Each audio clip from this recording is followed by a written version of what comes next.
20, wanting to release Jesus, Pilate appealed to them again. 21, but they kept shouting, "Crucify him! Crucify him!" 22, for the third time he spoke to them. "Why? What crime has this man committed? I have found in him no grounds for the death penalty. Therefore I will have him punished and then release him." But with loud shouts, they insistently demanded that he be crucified, and their shouts prevailed.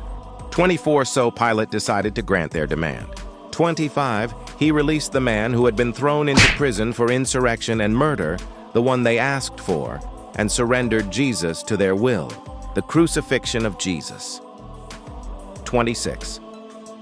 As the soldiers led him away, they seized Simon from Cyrene, who was on his way in from the country, and put the cross on him, and made him carry it behind Jesus. 27, a large number of people followed him, including women who mourned and wailed for him. 28, Jesus turned and said to them, "Daughters of Jerusalem, do not weep for me. Weep for yourselves and for your children." 29, for the time will come when you will say, "Blessed are the childless women, the wombs that never bore, and the breasts that never nursed." 30. Then they will say to the mountains, "Fall on us," and to the hills, "Cover us." 31. For if people do these things when the tree is green, what will happen when it is dry? 32. 2 other men, both criminals, were also led out with him to be executed. 33, when they came to the place called the Skull, they crucified him there, along with the criminals, one on his right, the other on his left. 34, Jesus said, "Father, forgive them, for they do not know what they are doing."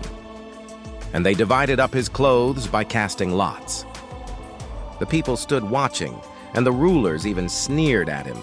They said, "He saved others. Let him save himself if he is God's Messiah, the chosen one."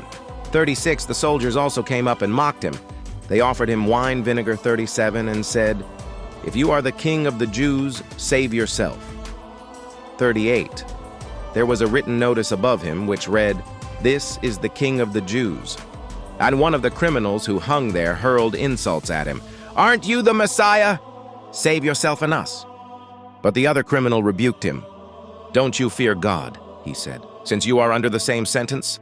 41, we are punished justly, for we are getting what our deeds deserve. But this man has done nothing wrong.